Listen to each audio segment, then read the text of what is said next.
Well, good morning, everybody. Thank you again for joining us today for Agencies Talk, Digital Marketers Weekly Talk Show with agency professionals.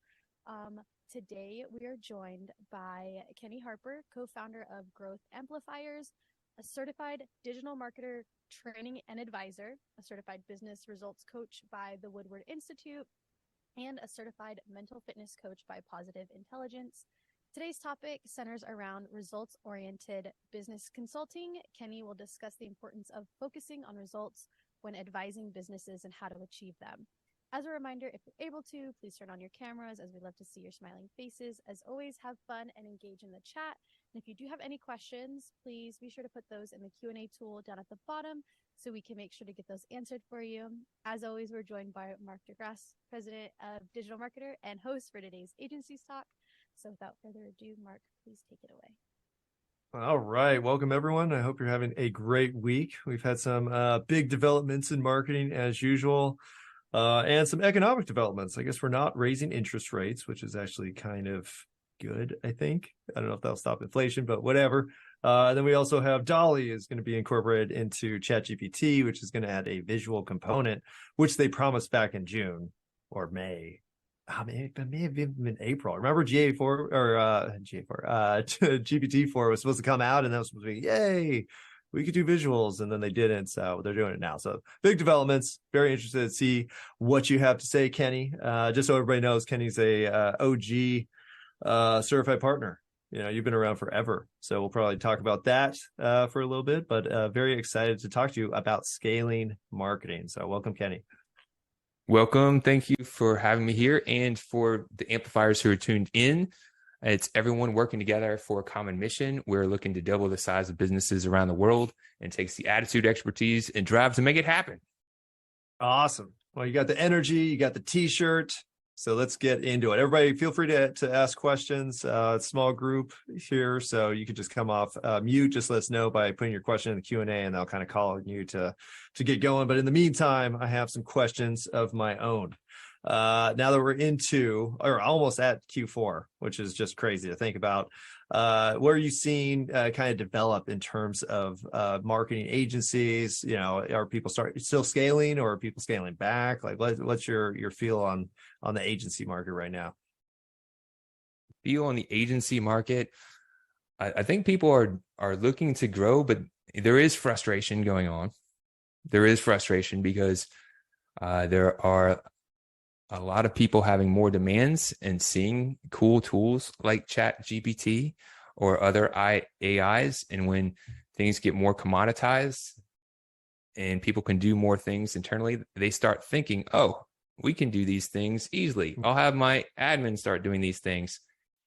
And by the way, we want to pay a little bit less, and we want more results. So that's a trend that's been going on. I'm a past president of the American Marketing Association. A couple years back, we did a chapter meeting, and we had some agency leaders from the 70s, 80s, 90s, and some from the 2000s. And everyone who was historic was like, man, we used to actually go out on jets. We used to have big budgets, and we do like a campaign. We do a commercial, TV commercial, and we maybe do a print ad, and that was pretty much it. And we were good to do that. We do ad buys. And now we've got to do all these different pieces of media, be on all these different platforms, have all this automation, all this tracking, and it's at a fraction of the budget. So there is frustration.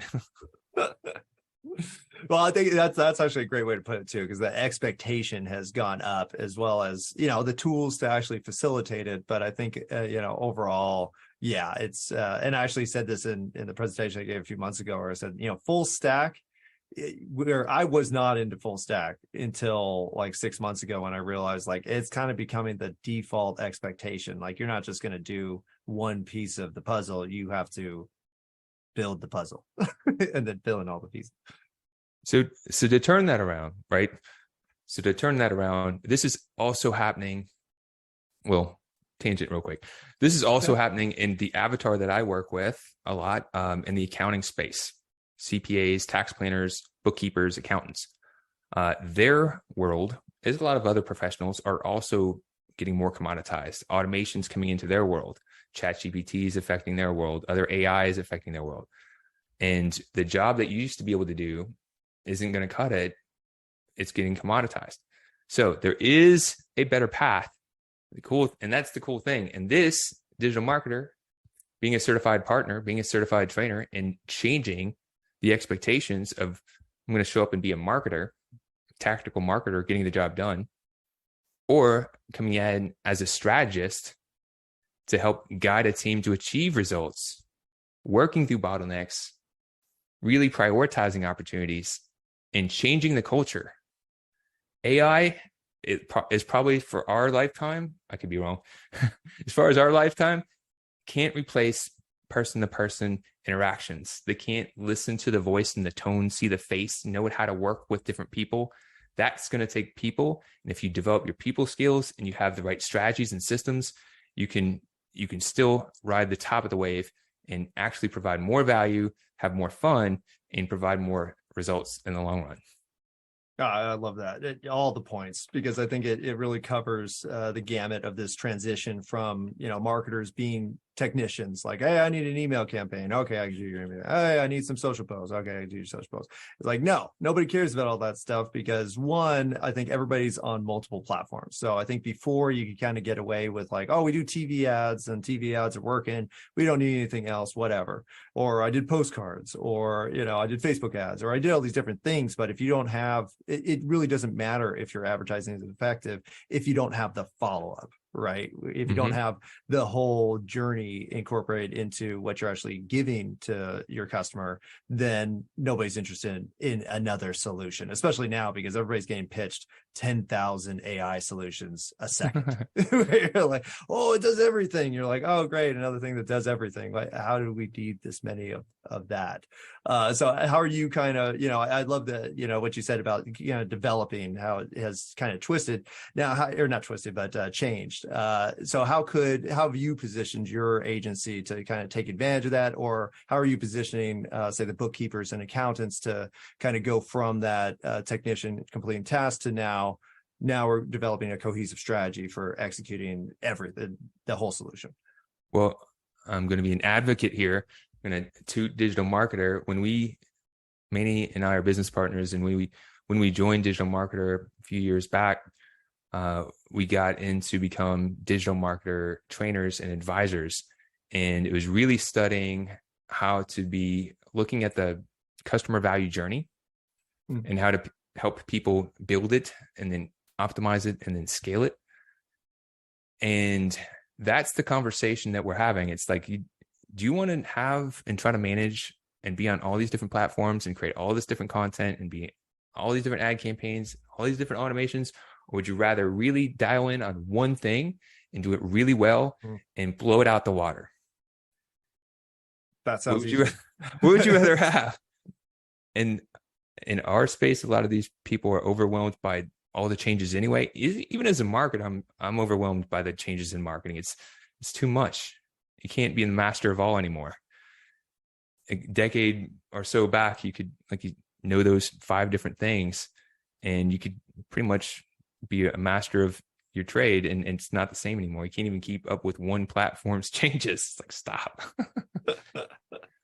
But you can help people get focus, and you can help cultivate people change their mindset, change their habits, and change the results.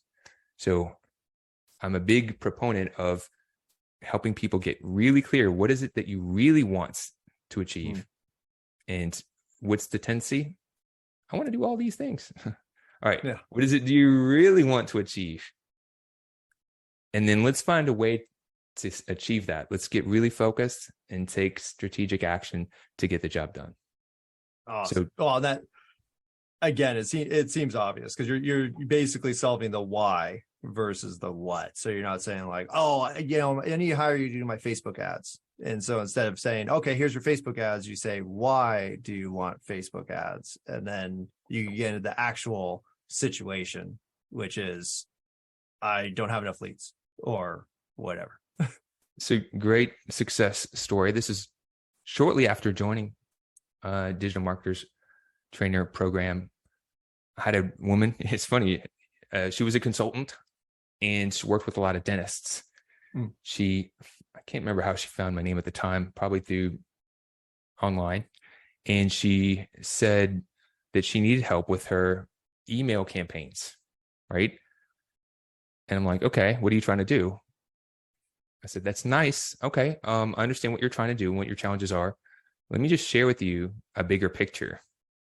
Let me just share with you a bigger process. What if you could increase not only this or solve this challenge? What if you can increase the amount of leads that you generate, ideal leads that you're generating, and convert more of them? Would that be helpful? Yes.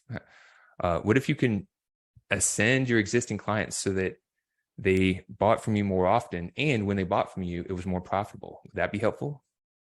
Yeah. What if you could systemize it in such a way where you had to do less, but you can achieve more? It's like, how could you do that? I said, let me show you the 90-day accelerator. And I walked with her through the growth triad. We looked at the documented journey, the actionable metrics, the tools and the tactics, and walked her through that process. And immediately she's like, we need to do that 10K right there. Boom. I was like, my trajectory of how I'm going to execute things moving forward has just changed. I love that. So it's really, like you mentioned, Mark, getting to understand what are they really after, and why is that important to them? And then taking the time to share with them and enroll them in a better way of doing things. That's the thing I've learned from experience, is slow down rather than yes, check, slow down and help them see a bigger picture, help them believe in what's possible, and then guide them into action. I love that. Well, and providing that before and after vision, of course, is what we try to do with our customer avatar canvas, but also with, just having the system in place. Because I think a lot of times you think like, well, I'm a marketer, I know how to do all these things, and I could customize everything because every business is unique. And so you need a unique solution. So what we're going to do is dive into blah, blah, blah, and figure out what you need and blah, blah, blah. But what ends up happening with that is it extends the time to actually gain results, because now you're having to do all this research and understanding and all these different things prior to even suggesting a solution, which I'll let you all know, nobody wants that. What they want is results. And so if you go into it with like, hey, I understand that you want Facebook ads, or I understand that you want to get on TikTok and blah, blah, blah, blah, but you came to me because I'm a professional, I'm going to tell you what you need. You tell me what you want. And so okay, I know what you want. But a lot of things that you have to do, I think, when you're talking to the client, is understand that they don't know what they need. They have wants. They have, okay, I need a solution because I blah, blah, blah, whatever. But they don't know that TikTok is only 1.5% of the entire global budget for advertising. So maybe they don't need TikTok. Maybe what they actually need, according to a Sam Cart report that I just learned about yesterday, which I'm going to send you guys because it's freaking incredible, that retaining customers in terms of marketing to, get an existing customer to buy again, one of the best ways you could do it is through Facebook organic posting. That's what they found by observing $4 billion in transactions, is that Facebook organic posting actually led to more repeat sales than almost any other method, which I was like, that blew my mind. I was like, really? So, but, when you have this information, you start to learn like, okay, yeah, there's a better solution. And what you need is not TikTok. It could be Facebook organic posting.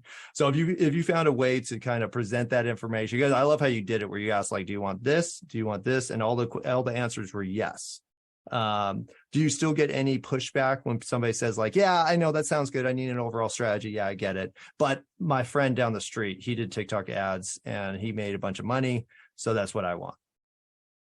So I like, Ryan, when he's talking about the value journey, and puts a good analogy. It's like pouring water into a leaky bucket.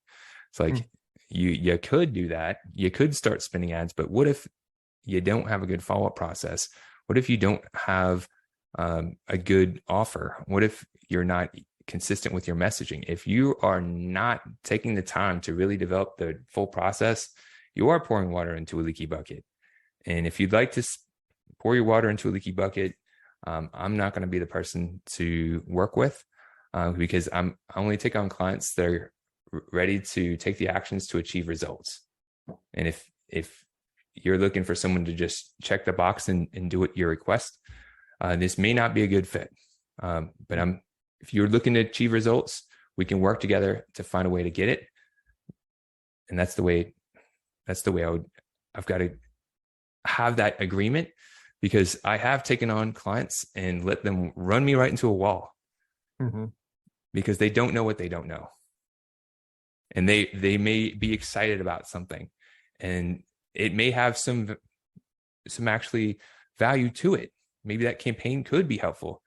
But if we're not going to measure twice, maybe 3 times, and cut once, then we're just throwing the noodle at the wall and seeing what sticks.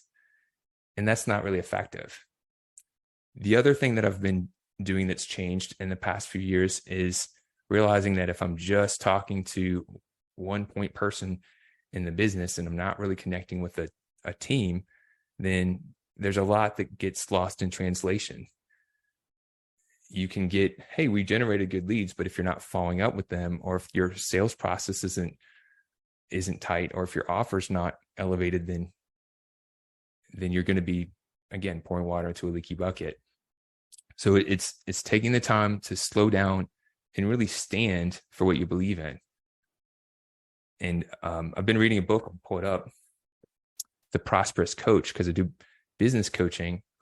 And what I like about this book is, which I'm not getting affiliate sales or anything, but what I like about the book is it's being willing to take that stand and tell people what no one else will tell them, because that's how you can help them have transformation. That's how you can help them get out of their own way and quit sabotaging themselves.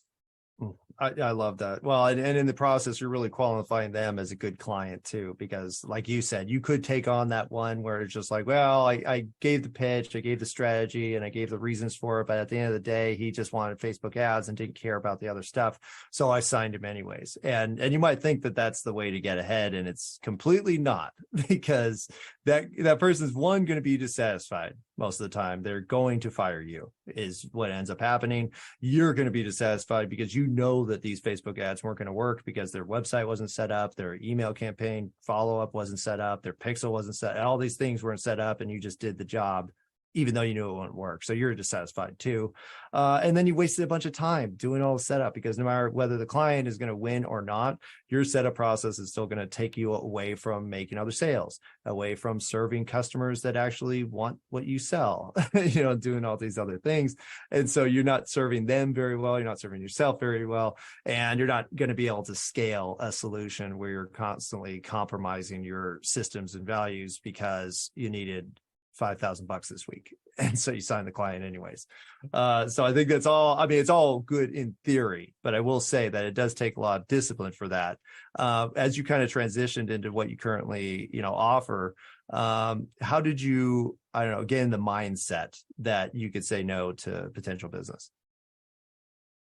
Kind of getting an understanding of what is at the wheel of this decision. What is at the wheel of this decision? Am I taking this based on fear of this? I need to take on this business to get because there's revenue and money in the bank. And maybe there's not other revenue around the corner, or quick money, right? Like you said, great opportunity. It's right here. It's easy. Or am I standing by principles and really committing to the mission that I'm on?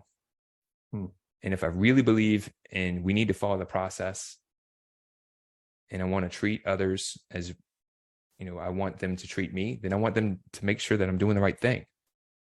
You mentioned something that's really important, because we can all be tempted to take on that easy gig. And then maybe they said early on that they would follow the process, and then now they're going to start jamming it up by saying, we're not going to do this, or that's going to be too much. Let's skip that step. But being willing to be clear with what that's going to do and walk away if needed. Because if you take on accounts, and I've done this in the past, and I guess that's the experience of learning. Would you rather manage accounts where you can look back to and say, look what we've accomplished together? Or, you did all these accounts, but really they didn't turn out very well because they weren't listening and following your advice. They weren't following the process. And that time, you can't get that time back. Mm-hmm.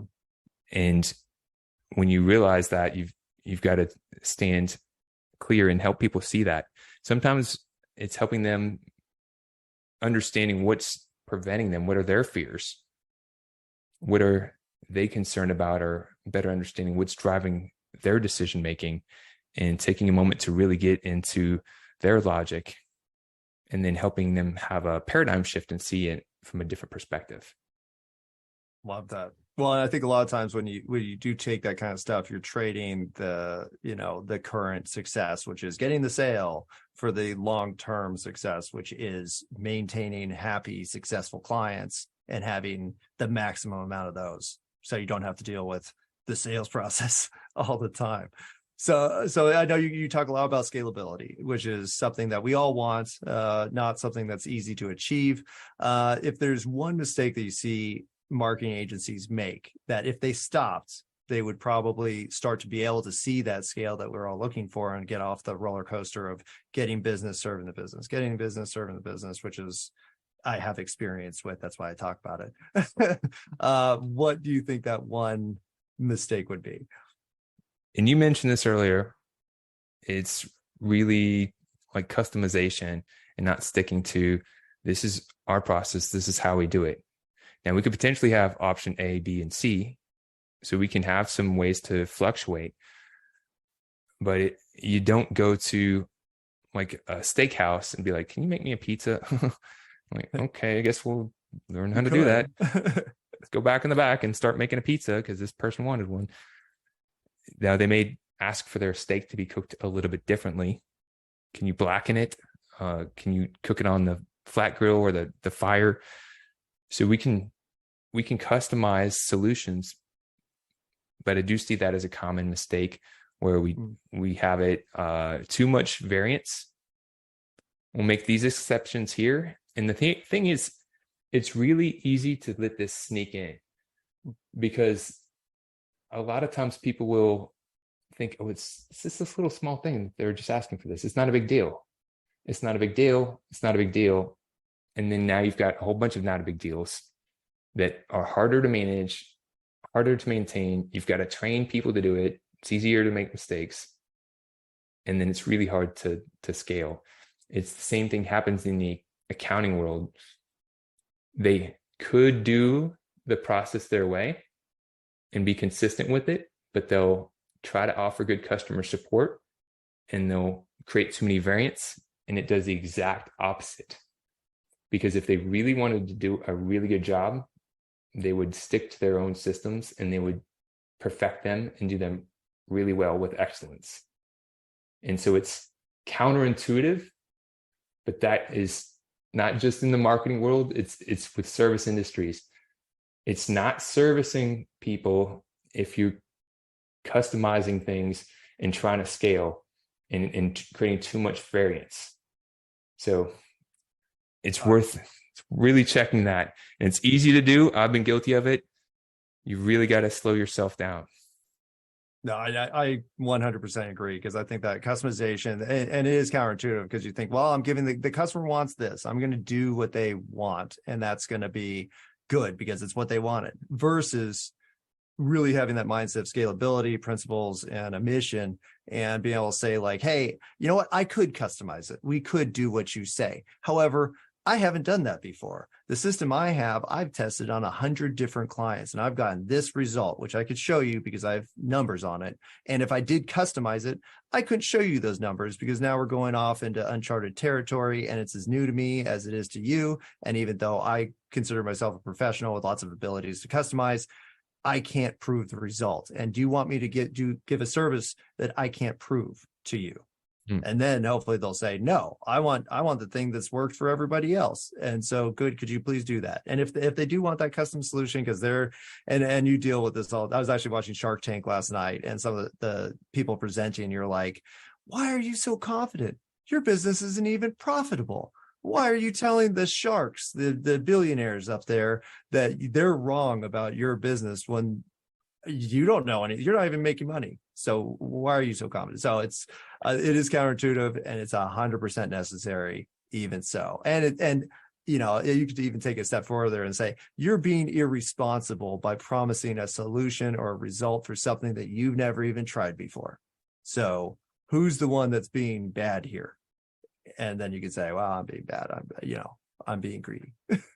Is this in the long term? It's the short, also like looking at the short term and the long term. It's just like when you're looking at delegating, it's the quicker thing. I can get this done quicker if I just do it myself. That's the short term gain.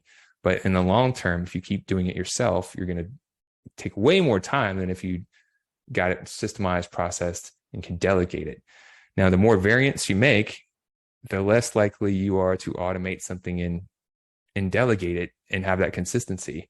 And that's like, I think it was Brian Tracy reading one of his books. He just showed you the compound impact of every little step, every little variant that you put into your business and how that adds up through time.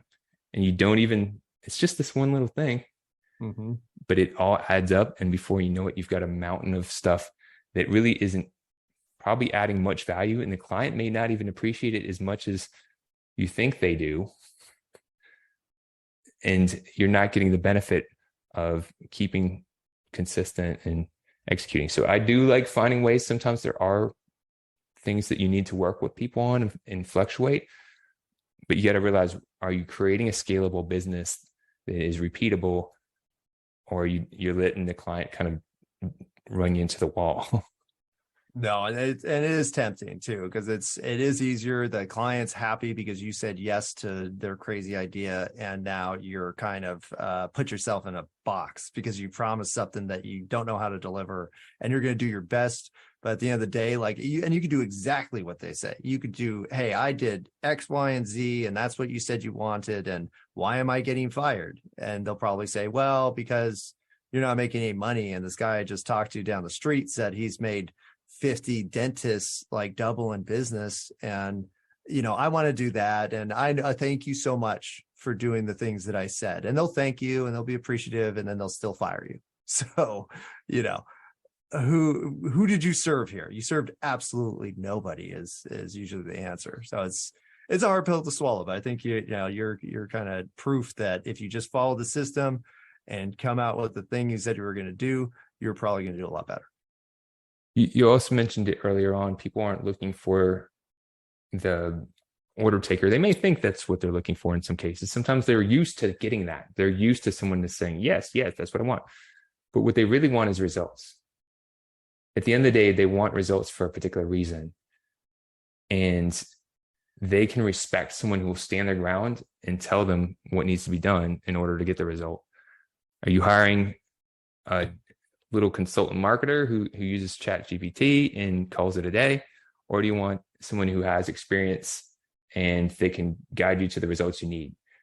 I'm a big fan of Dan Kennedy back in the day, direct response marketer. And I don't see Dan Kennedy ever coming up and be like, what would you like? Okay, how do you want to do it? He's going to prescribe. He's the authority. He prescribes. And I think it's really shifting that mindset coming into the game, because last thing I'll say on that is you're setting the expectations, and that relationship and other relationships coming into it with that mindset. So if you start it with taking orders, you're probably going to create that relationship. It's going to be hard to turn around later. Oh no, that's so true. And at the end of the day, we're not ChatGPT. Right. If Right. You want an order taker, that just ask ChatGPT. It'll give you exactly what you want instantly. It won't cost anything. You'll be fine. Except it's probably not going to work, because what you want is, you don't even know what you want. It's like when people go into the doctor and be like, oh, I'm having all these issues. And they're like, well, it's probably these 5 things. And they're like, you know what? Shut up, doctor. I went to WebEx and it told me that I have cancer. So I'm going to find a doctor that's going to tell me that the solution that I said, because I came up with the answer. So and honestly, you don't want to work with those people anyways. They're never going to be happy. It's seeing that earlier does make a big difference. I think a shift in my mind is because a lot of us want to help people. We want to help people get a result. They're coming for help, asking for help. We have knowledge and expertise. We can help them out. But if they're not coachable and being willing to follow the recommendations, if you're a physical trainer and you had someone who was refusing to exercise or change their diet, would you take them on? It wouldn't make sense. You'd have someone who was out of shape being your client and staying out of shape. It's not going to look good.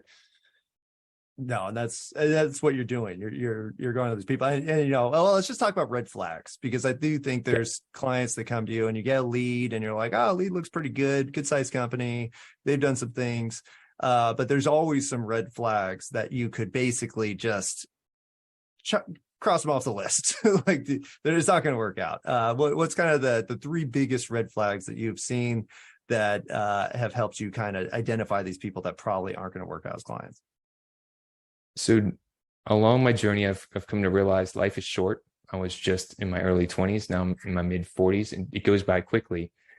And you realize I'm dedicating my life and putting my time into my craft. And who do I want to spend time with? Who do I want to be working with? And do I enjoy and gel with this person? Do I really want to connect and work with this person or this group or this organization? And when I got started, I didn't really take that as much into consideration. It's like, what do they need? How can I help them? And now I want to make sure that if I'm going to be working with them, I'm digging who they are. I'm digging what they're about. I'm digging that initial relationship and engagement. So if it's a red flag automatically, if they're acting quirky or putting off the vibes of they're going to be difficult and they're not respecting the recommendations and suggestions right out the gate, dismissing certain things, not listening. When I started off my career, it was more as a technician, like web design and digital marketing. And I was working with some different doctors, and you could tell how they viewed me at the time was like, you do what I say. And kind of looking down and shifting now, again, ascending more as an advisor, more as a trainer and consultant. Now it's like, we're going to have an eye-to-eye conversation. We're going to be equal. And in fact, in this role, I'm not looking for people to look up to me, right?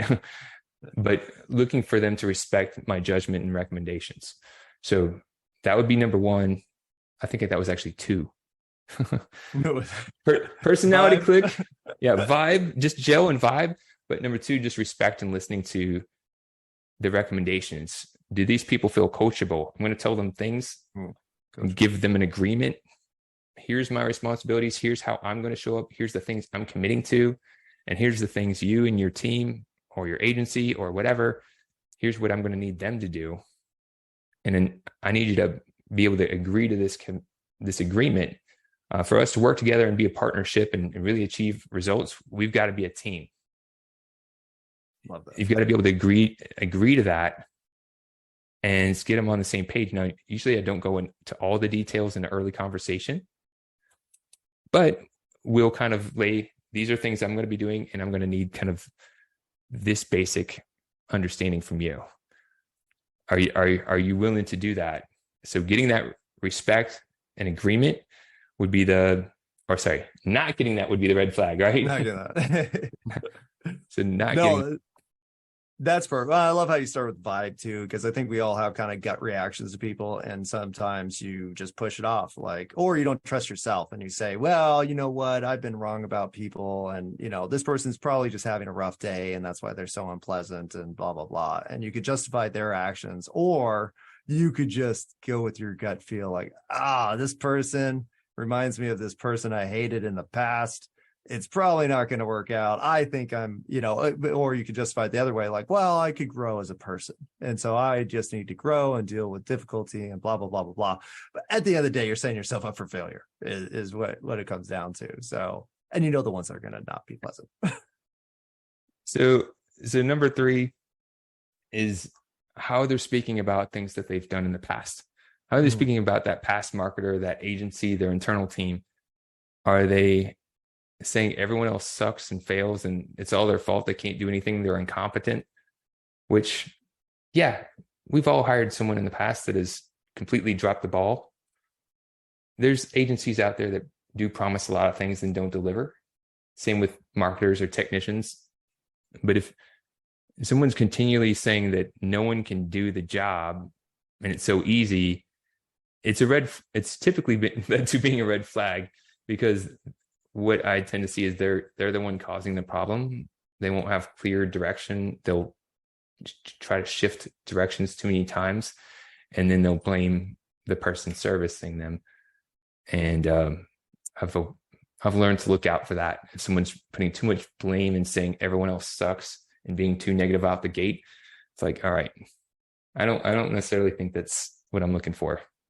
Oh yeah. Well, on top of the fact that, are you that special? Because I remember those calls. That was the red flag I was looking for, because that was always my top red flag. Like, oh, I've worked with 5 developers on my website and they were all a bunch of idiots and blah, blah, blah, blah. I'm like, am I the next idiot?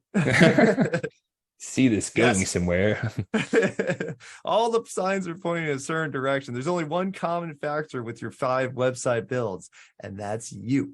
So if you're unsatisfied, then I think you need to do a self-examination. But we're not therapists. That's not our job. It kind of reminds me of people who drive in the fast lane because they think that everybody should be going the speed limit. So I'm going to force everybody to go the speed limit. It's like, no, you're not a police officer, jerk. Get out of the way. Or become a police officer. That's your option.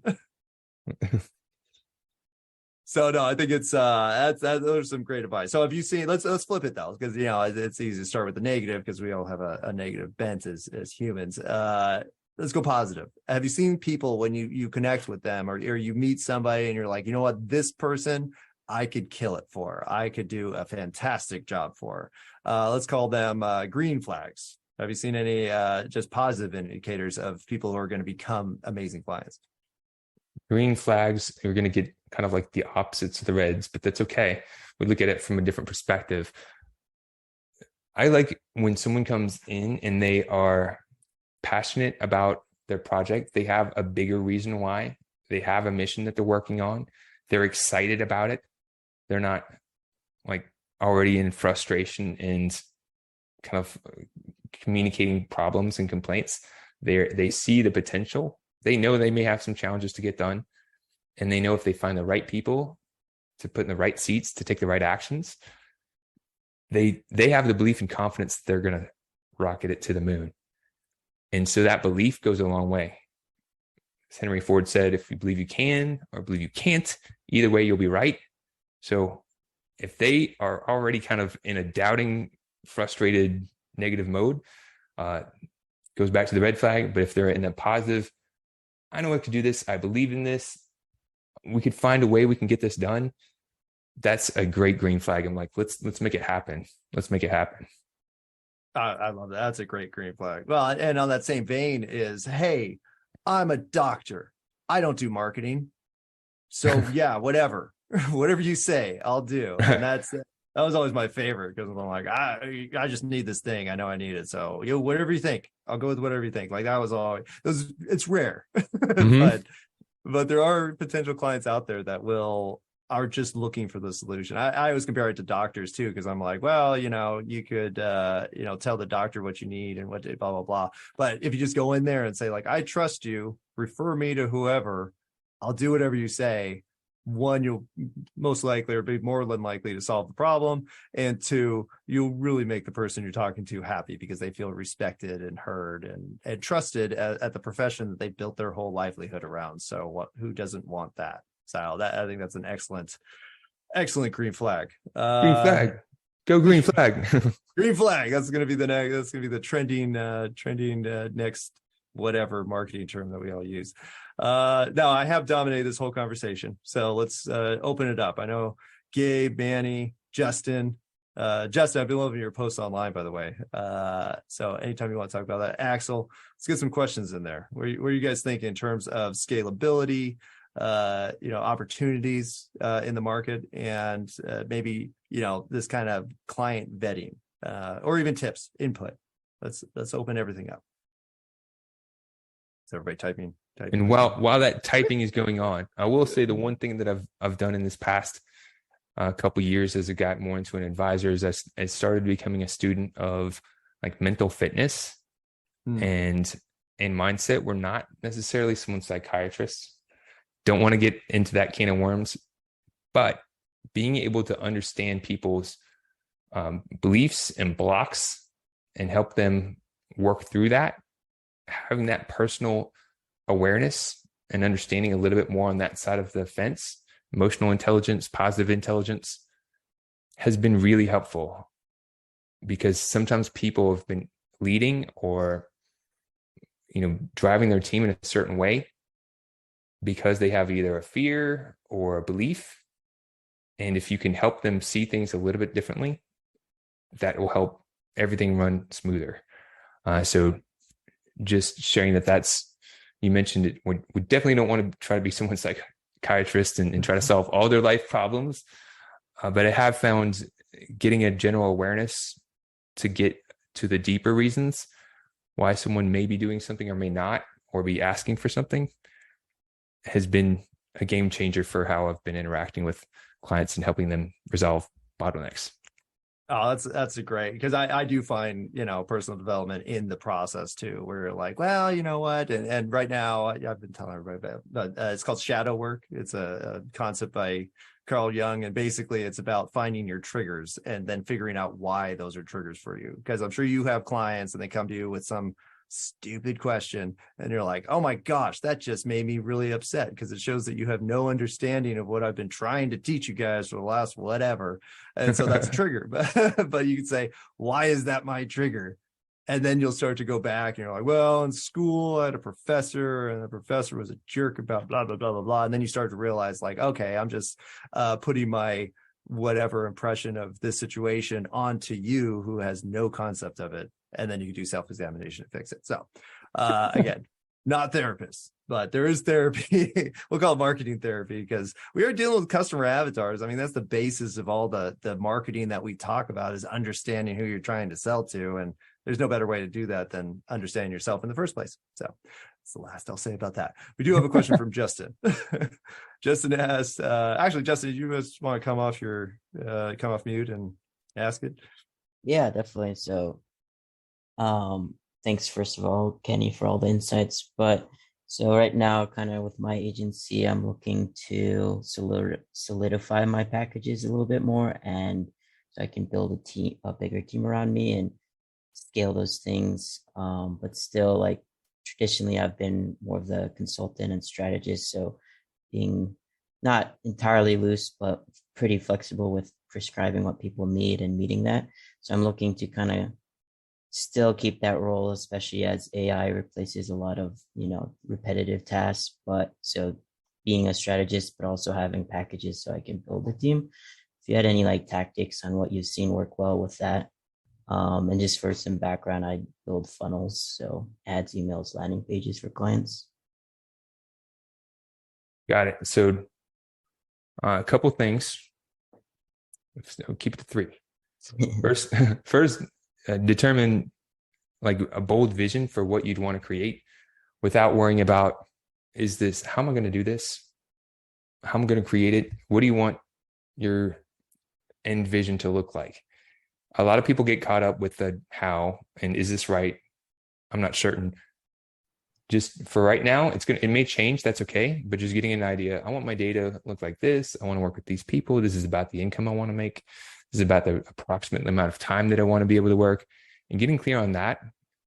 Because I've seen way too many people as a business coach build a business that they hate and that costs them more time, stress, and money. And they're like, that sucked. So if you can at least know where in the direction you want and define it and write it out, be clear on your bold vision. That would be number 1. Number 2, there's a little exercise I like to call calculating success. So just running rough numbers on what if you want to make a certain income, what would you need to charge? What would your costs need to be? And kind of reverse engineering what sales you'd need to have. Now, there's templates out there for doing that. You probably get AI help for doing some of that work. But taking the time, even rough, without worrying about, is this right or will it change? Just get it on paper. I've seen people, again, build businesses that seemed good, but they were setting themselves up for automatic failure because they didn't even have a potential to achieve their desired goal. They didn't have enough time in the day or profit built into their offers and systems to even achieve their goal. So it's already built to fail. And the third part would be going back to like CVJ, like keep it simple, start with one thing. I like the idea of having one niche. You might be able to serve a lot of different people. I do help different people in different industries. So you can help different people. It's, again, counterintuitive, but really get clear on, if I could work with one type of person and serve them, and because I align with them and I enjoy working with them and I've had some success with them, who is that type of person? And then what is the offer that if I could really be the master at this offer and nail it and be a leader, it would be differentiated, it'd be profitable, and it'd help me achieve my bold vision. So 3. Awesome. Yeah, that's really great. Thank you. Thank you. Keep on amplifying. Well, I think for, what you said really goes back to what you originally said, which was the systemization and the offer, because in order to make that projection, like if you do have this customized solution where, I just go in and we figure it out, there's no way you could project that. It's just impossible, because you might say like, okay, well, this person needs a website, a brand redesign, a funnel build, and an email system. Okay. And then this person over here, they need like a social media system, and they need SMS, and they need blah, blah, blah. You can't predict how many hours that's going to take to serve each customer. So if you said, I want to be a 7-figure agency, which I have thoughts on wanting that for your goal, but if you try to do that and you try to project this using a spreadsheet, you won't be able to, because the amount of time that each client will take may vary from 10 hours to 200 hours. And now you can't get the resources you need. You can't even project the resources that you need. And your pricing is probably going to be completely inconsistent because of this, unless you're charging hourly, which nobody does, especially if you're trying to sell a package. But even further than that, back to the 7-figure agency, Frank Coel, he was actually just on our Surfer Partner Training Day. And he said, he just asked what you did, Kenny, which is why?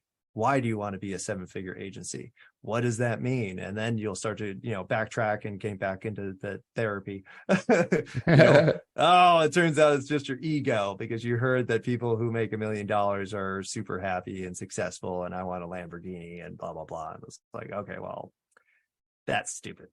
That's not a good goal. We were at a partner training day, I think a couple years back, for traffic and conversion.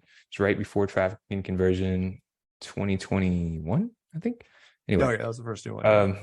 And there was that discussion going on where there's a lot of people who had grown agencies and achieved getting them up there, and maybe not to quite 7, but they're like, you know what? I don't like what I've built, and I'm going to simplify it. And I'd rather, maybe I'm not making much from a business, but I enjoy myself.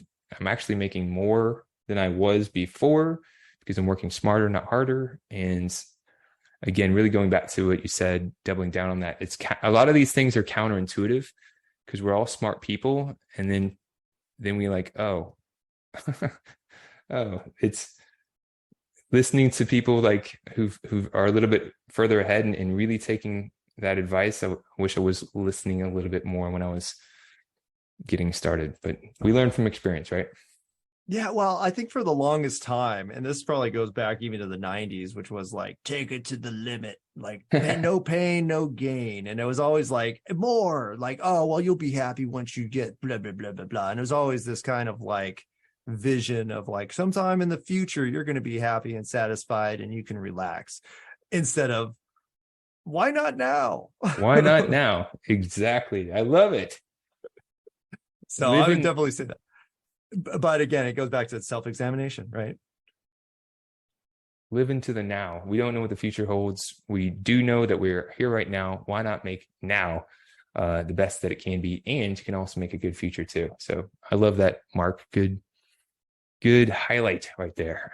There you go. You get the highlight of now. So it's, well, and I'm just talking from experience because I did all these things where I was like, okay, I'm going to get that, and then I'm going to get that, and then I'm going to achieve this, and I'm going to have this position, and I'm going to blah, blah, blah, blah, blah.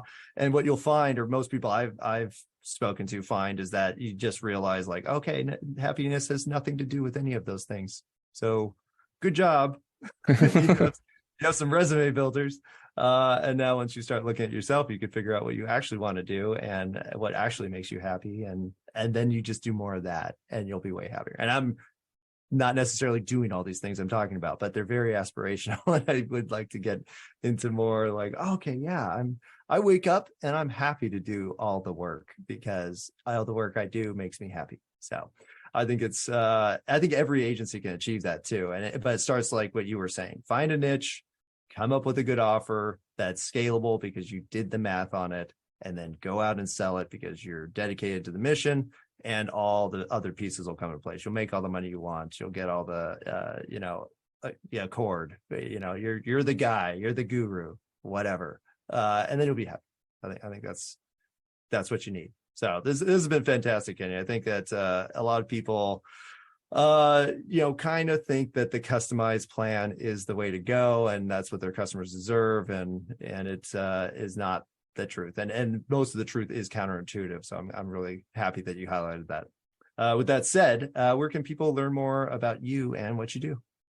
Well, if they want to learn more about me, you can find me on LinkedIn, Kenny Harper. I'm on LinkedIn. I'd like to connect with other people and professionals, share ideas, help each other out. Website is growthamplifiers.com. Growth Amplifiers. We have a podcast. We have experts come on and share their insights and expertise. And we're committed to helping people amplify their business. We believe that everyone has true passion, true skill set, but they don't always have it produced in such a way where they're able to amplify it, right? So it's like a producer finds talent. That's my mindset. I'm looking to scouting for talent that has a belief, they have a mission, and they are ready to take action to put it into the world. And keeping and standing to that mission is a discipline that I'm working on. Speaking of which, I wanted to share this because we're talking about results. These are just quick highlights. You can look this up afterwards, but it's the 4 disciplines of execution. Perhaps you've heard of it, but it's a great book. And I'll just go through these 4 disciplines, because if you're looking to achieve more without taking more time and more actions, if you want to achieve more by working less, then these are the 4 disciplines.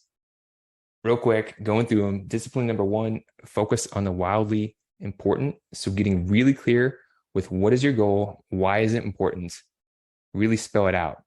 There's a framework and a format to do that. Discipline number 2 is acting on lead measures, taking the actions that will influence and predict results.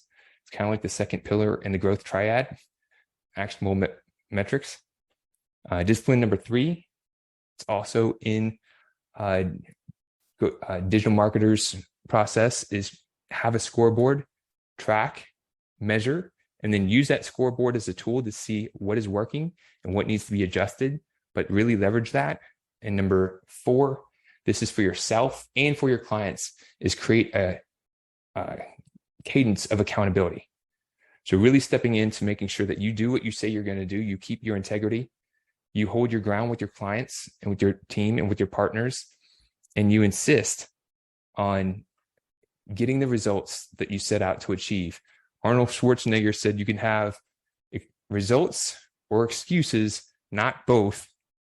So if you want results, you got to get really clear, really focused, and then keep on amplifying.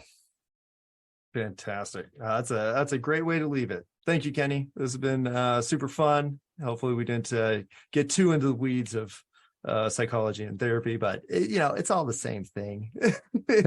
I think marketers, that's kind of our job, is to help people realize what they really want, which is our clients' products and services.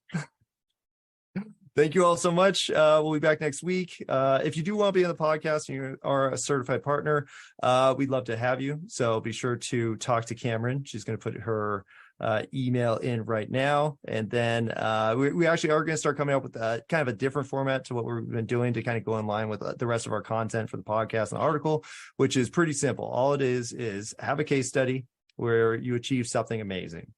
You got somebody a big result, came up with a new method of doing something, and you deliver that method more than once, ideally. Then you basically summarizing what the problem was, summarizing the solution that you came up with that's highlighted in the case study, and then just kind of walking through how you did it. And not super detailed, but kind of like, here's overall how we did it. We launched this email campaign and it was awesome for 10 of our clients. Here's how we came up with it. And then that's going to be the discussion. So if you have something like that, we'd love to talk to you. And this goes for not just the agencies talk, but the podcast and articles on the website. We have about 1 million people that we email all the time. So we get you some exposure and some authority and everything else you need to expand your agency. So thank you guys so much, and we'll see you next week.